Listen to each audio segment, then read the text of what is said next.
Kasi bawal po yung yung tumanggap ka ng foreign funding. Kaya lang, siyempre po, pag na-booking, yun ang pag hindi man po, pag secret, di secret nga eh. Unless pag na-booking. Pero hindi ko po sinasabi na yon ang possible na nangyayari ngayon dito. Kinikwento ko lang po sa inyo.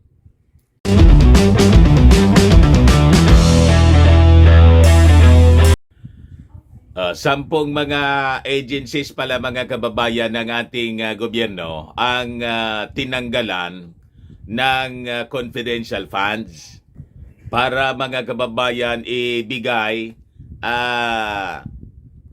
sa mga guardians ng West Philippine Sea. Ito mga kababayan ngayon yung balita.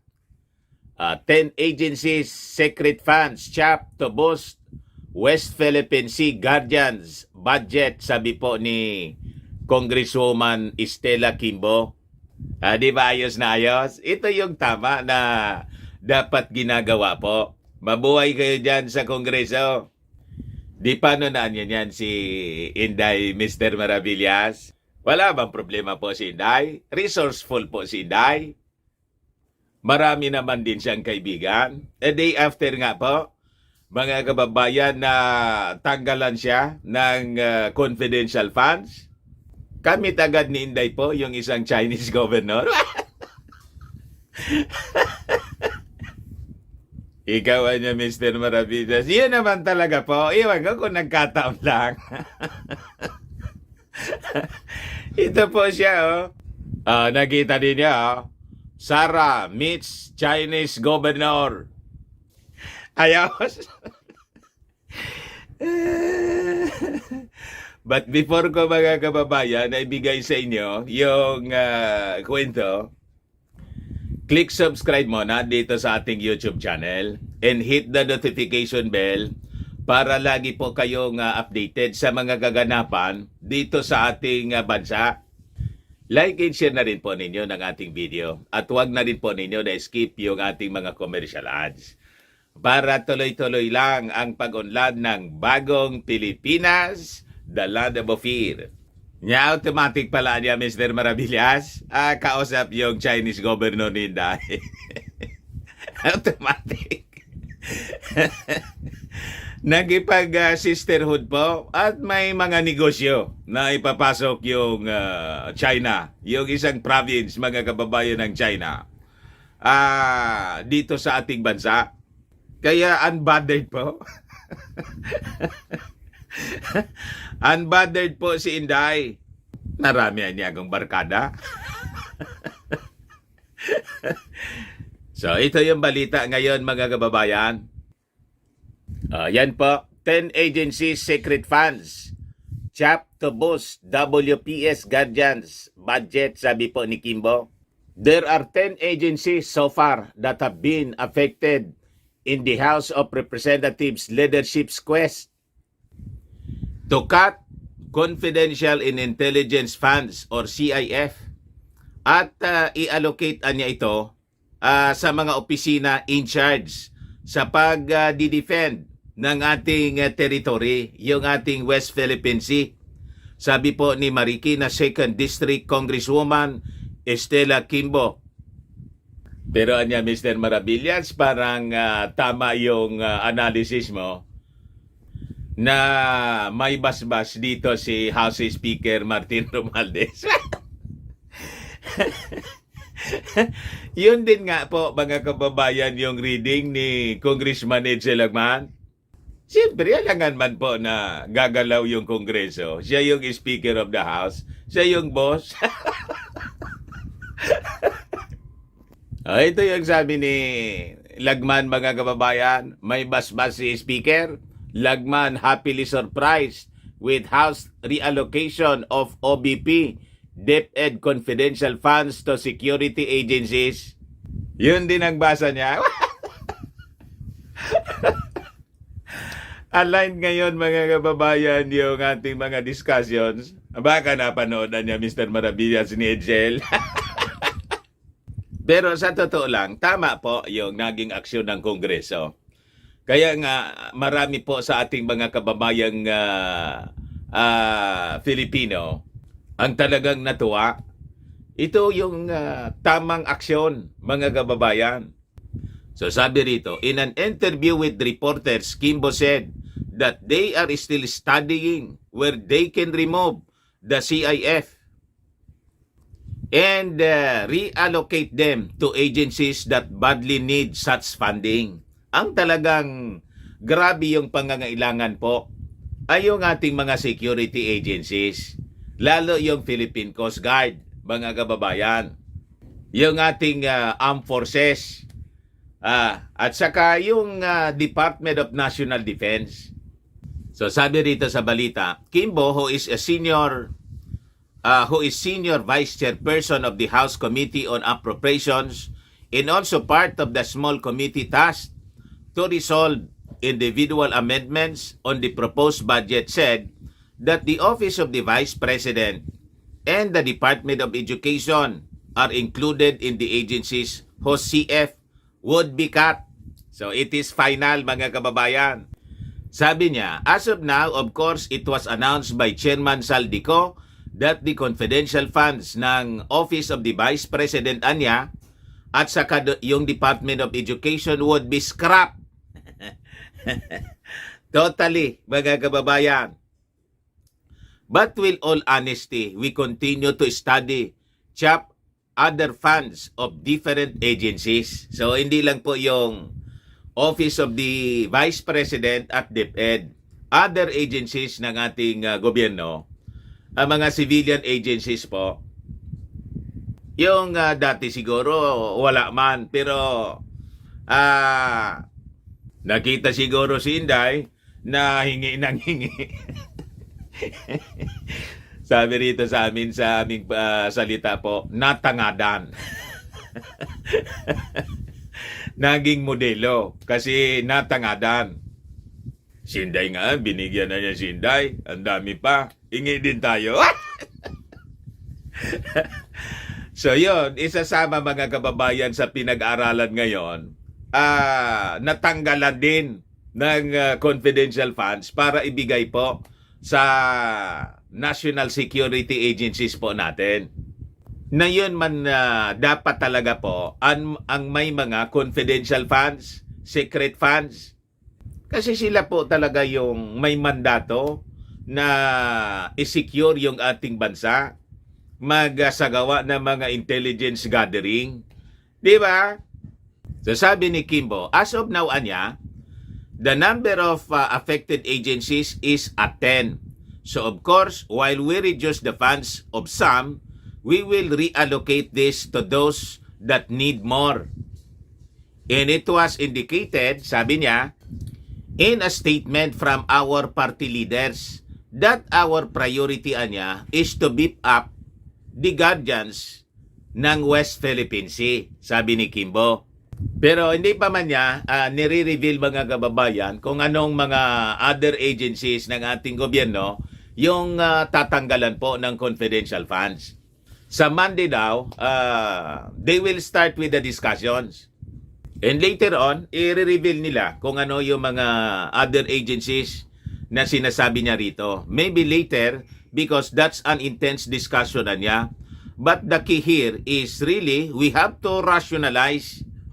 And again, just a little more patience anya, because the small committee will meet next Monday po, October 2. Ngayon, sabi natin, unbothered po si Inday ng pagtanggal ng kanyang confidential funds.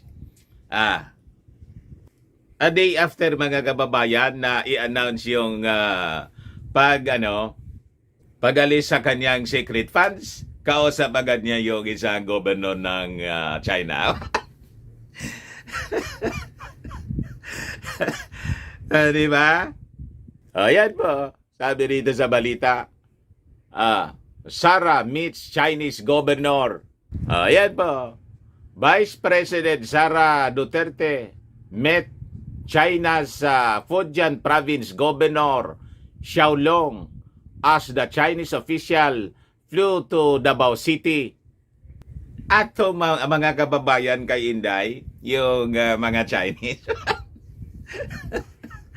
Best friend po. Nung isang linggo, may napakagandang mensahe si Inday sa 74th founding anniversary ng China. Yung mensahe niya sa Chinese, sila lang yung nagkakaintindihan. Di ba?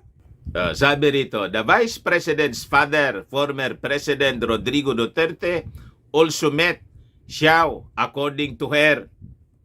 Una yung tatay, si Mao Diggs po pumunta. Pinatawag yata ni Xi Jinping. Ngayon naman po si Inday, lumipad yung Chinese governor, mga kababayan, papuntang Davao. Tapos nakipag-usap din yung Chinese governor kay Mao Diggs. Ayan during their meeting, Duterte and Xiao renewed the Sisterhood City Agreement between Davao City and Xinjiang City. Walang problema po. Si Inday, kahit tanggalan ninyo ng secret funds. Di ba? Marami siyang kaibigan eh. They also discussed the successful exportation of durian to China. May negosyo po eh. Durian. Alangan man. Ang negosasyon dito ay nagsimula din sa ilalim ng aking administrasyon bilang mayor sa tulong ng Consulate General of the People's Republic of China in Davao. Sabi po ni Inday, malalim mga kababayan ang ugnayan ng mga Chinese officials with the Dutertes, mga kababayan. Sabi rito, Duterte along with her brother, Davao City Mayor Sebastian Duterte expressed her gratitude to the Chinese governor for the good news he brought to the city. Masaya sila, mga kababayan, kahit po laking problema natin.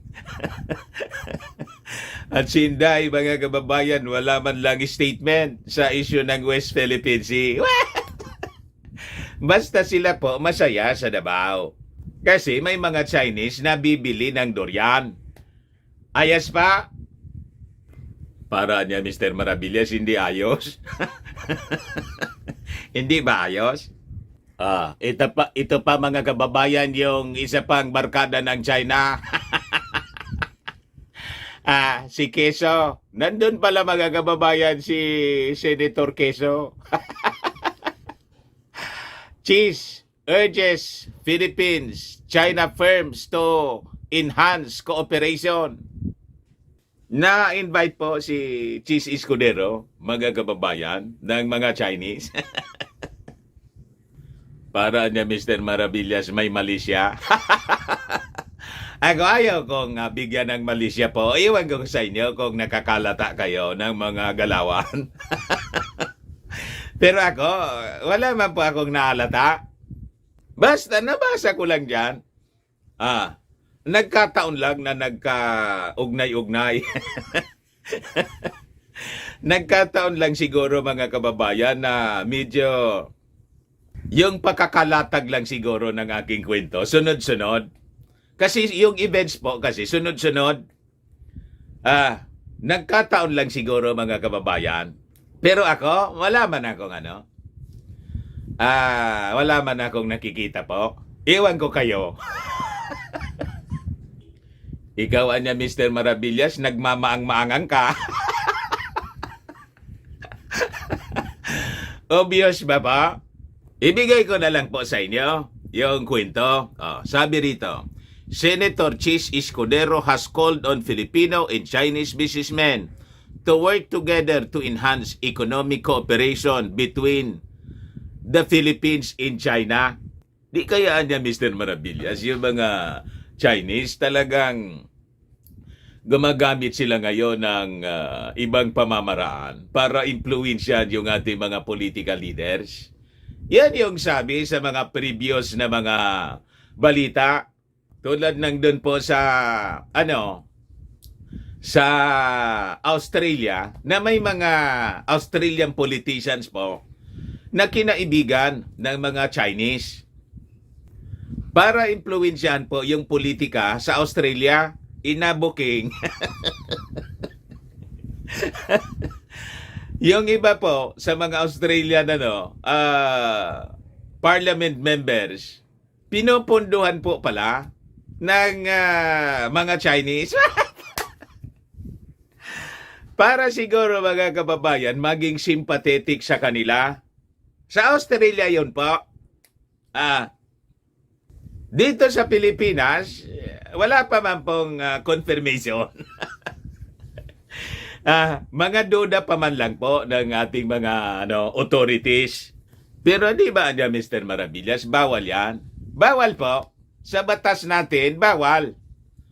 Kahit sa Australia po, bawal po sa batas. Kaya nga po, inoperate ng mga authorities sa Australia. Kinasuhan po.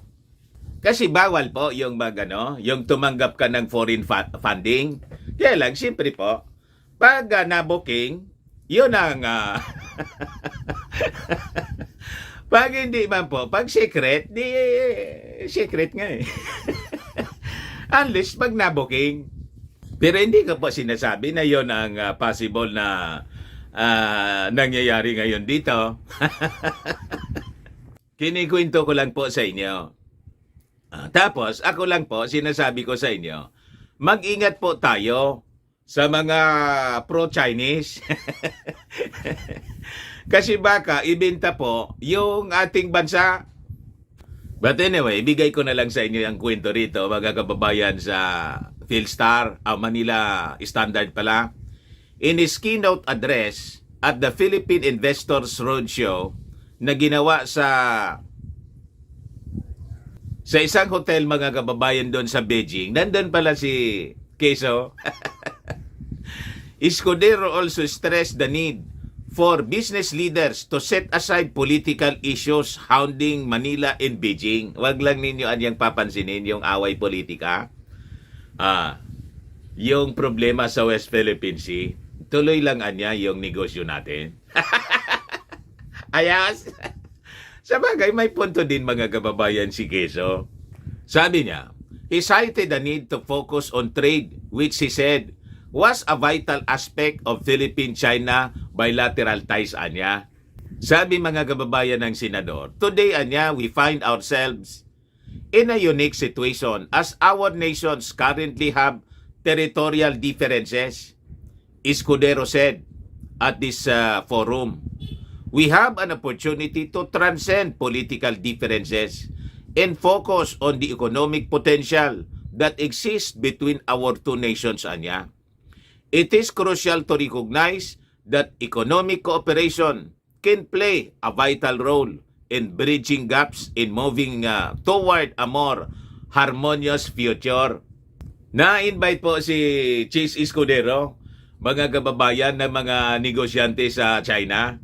Siguro, siyempre, yung mga Chinese, sabi ko nga po, yung strategy na ginagamit ng mga Chinese po, yung Soncho Art of War, yung uri ng invasion po, pananakop na di mo kailangang hindi mo kailangang magsagawa ng labanan. Winning a war without a fight. What? Sa paanong pamamaraan? Sa pamamagitan mga kababayan ng pakikipagkaibigan kuno. Ngayon ginagawa ng mga Chinese, nakikipagkaibigan pero nananakop. Di ba? Yun ang ginagawa nila sa West Philippine Sea. Kaya kailangan mag-ingat po tayo. Kasi dati Soncho Art of War. While this issue has its complexities, sabi mga kababayan ng senador, and challenges, I firmly believe that dialogue and cooperation are essential to finding a common ground and fostering mutually beneficial relations, anya. By choosing economic collaboration, we demonstrate a commitment to resolving differences and disputes peacefully through diplomacy. Escudero said the two countries should continue engaging in constructive dialogue. The groundwork is paved for resolving territorial differences in a manner that benefits our nations and encourages a spirit of peaceful coexistence. May punto naman po si Quezon, mga kababayan. And in fact, yun ang gusto talaga ng ating Pangulong Bongbong Marcos. Sabi nga po niya sa latest niyang statement po sa issue ng pagtanggal ng floating barriers, tayo hindi man tayo nakikipag-away. Pero we have to defend our territory and our sovereignty. We are not looking for trouble. Yan po, mga kababayan, yung sabi ng ating Pangulong Bongbong. Marcos speaks up on China's barrier. We are not looking for trouble. Kasi po, sa totoo lang, hindi man po sa nature natin yung troublemaker po tayo. Wala yon sa ating natura. Pero pag tayo po ay inapi, dinikdik, sabi sa ating lupang hinirang, ang mamatay ng dahil sa'yo. Sa manlulupig, di ka pasisiil. Consistent po yung paninindigan ng ating Pangulong Bongbong Marcos sa lupang hinirang. Kaya sabi niya rito, President Marcos stressed his commitment to continue to protect the Philippine territories following China's installation of floating barriers sa West Philippine Sea. Marcos finally broke his silence about the issue on the floating barrier installed by Chinese vessels that surfaced last Sunday. Sabi niya, hindi naman tayo naghanap ng gulo. Basta gawin natin, patuloy nating ipagtatanggol ang Pilipinas, ang maritime territory ng Pilipinas, ang mga karapatan ng mga fishermen natin na nangingisda doon sa mga areas kung saan sila nangingisda daang-daang taon na. Yun ang intensyon natin kasi napakatagal ng panahon, sabi nga natin mga kababayan, side by side with the Chinese fishermen and other countries, mga Vietnamese. Kasi magkakapitbahay nga tayo. Wala man pong nangyayaring harassment yan noong panahon.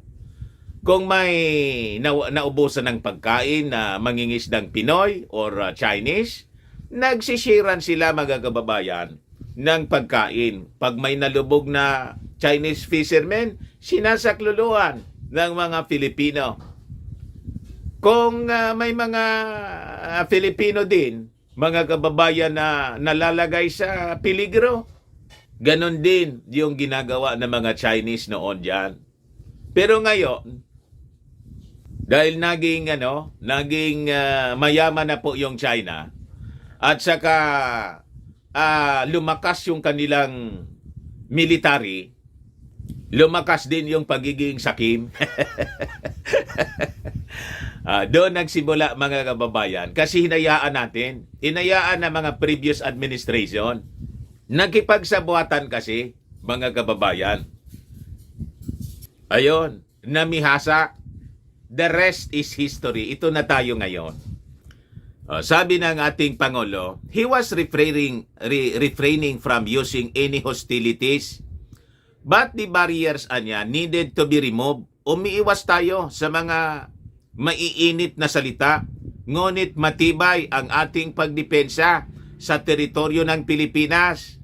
Sabi ng ating Pangulong Bongbong Marcos, kailangan niyang alisin natin para makabuelo yung ating mga mangingisda na makapaghanap buhay. Sabi niya, he said the barriers were cut and fishermen could get 164 tons of fish in the area. Again, many of these are operational issues in that I really cannot talk about. But in terms of taking down the barrier, I don't see what else we could do. Siyempre, yun ang ating gagawin. para yung mga mangingisda natin makapanghuli ng kanilang ng mga isda para sa kanilang kabuhayan.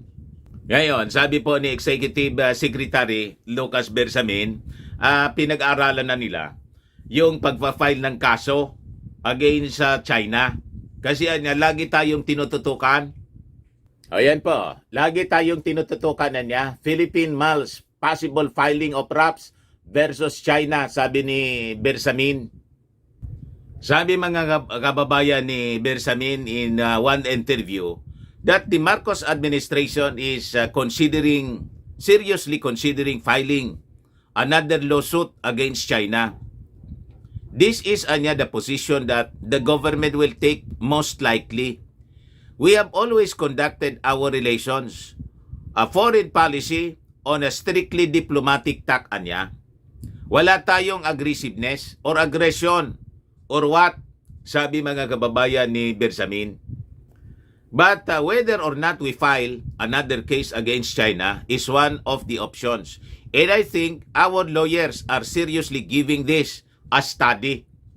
But it might be most very probable, but we are not going to say definitely what we will, sabi mga kababayan ng Executive Secretary. Bersamin said he supports the country's move to go against China, adding that the intention to file another lawsuit shows determination niya to exact some accountability. Para panagutin natin, kasi nakita naman po ninyo kung paano binalahura ng mga Chinese yung West Philippine Sea, lalo yung mga coral reefs doon. Pinagnanakaw po. At saka pinagsisira po, dinurog na po nila mga kababayan. Wala nang natira. Ganon nila sinasalaula yung ating marine resources mga kababayan. We do not do anything na hindi nagre-react yung China. Lagi tayong tinututukan.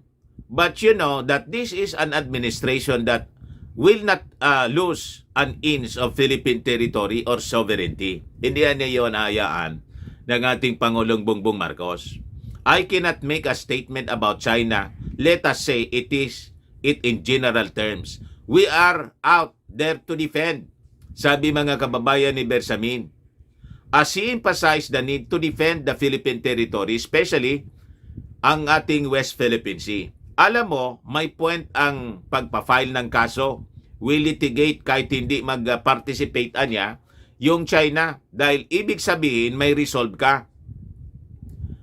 Bersamin, however, clarified that the Philippines has no intention to fight Beijing, adding that we can coexist with China. Wala man wala man tayong intention makipaggira. O ganun din po yung posisyon ng ating, yun mismo pala, yung posisyon ng ating Pangulong Bongbong Marcos. We are not looking for trouble. Pero sabi ng Philippine Coast Guard, sabi ng ating armed forces, pag naglagay pa yung mga Chinese ng floating barrier, as usual, tatanggalin nila. Ganon ang resolve ng ating armed forces. Kasi po, strong leader po kasi ang ating Pangulong Bongbong Marcos, the Commander-in-Chief. Tama pa? Itong ginagawa po natin, yung expansion ng EDCA sites, yung pag-engage natin sa mga regional partners natin, ASEAN countries, lalo na yung Amerika siyempre, because we have our Mutual Defense Treaty, and that is for our defense. Hindi po para umatake tulad ng pinapaniwala sa atin ng mga pro-China propagandist, yung mga vloggers at mga politiko na pro-China, na sinasabi nila itong ginagawa ng Amerika dito sa atin, naglalagay ng mga EDCA sites, preparasyon para sa conflict between America and China sa Taiwan issue. Huwag kayong maniwala doon. Anong paki natin doon, mga kababayan? Mangingialam tayo doon, may sarili tayong problema rito.